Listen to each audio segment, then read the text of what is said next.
Rain clock mana?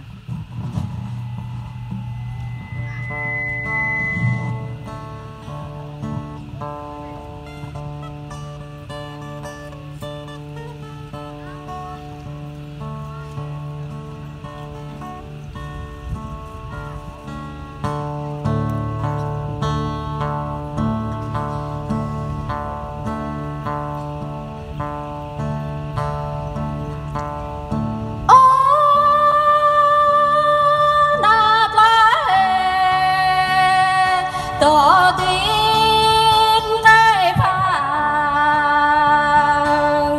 ở đạp lấy tổ bên cây ya ở đạp lấy tổ ông ra kêu lông cốt cố rau đi xanh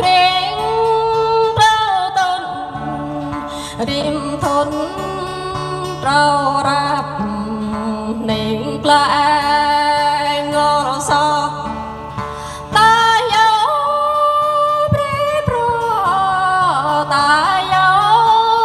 pro chan ta yêu khăn lệ trời ta mừng đau sông áo ta đâu tạm che mà bồ ôn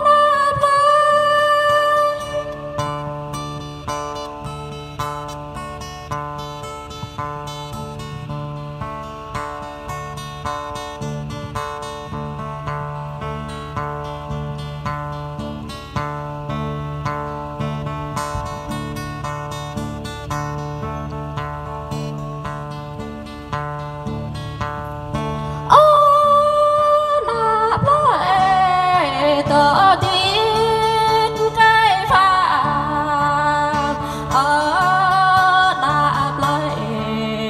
tổ bên nhang cây ya ở đạp lấy tổ ông ra kêu lông cốt cố trao đi xanh riêng thôn rau rạp nền lại ngô so ta yêu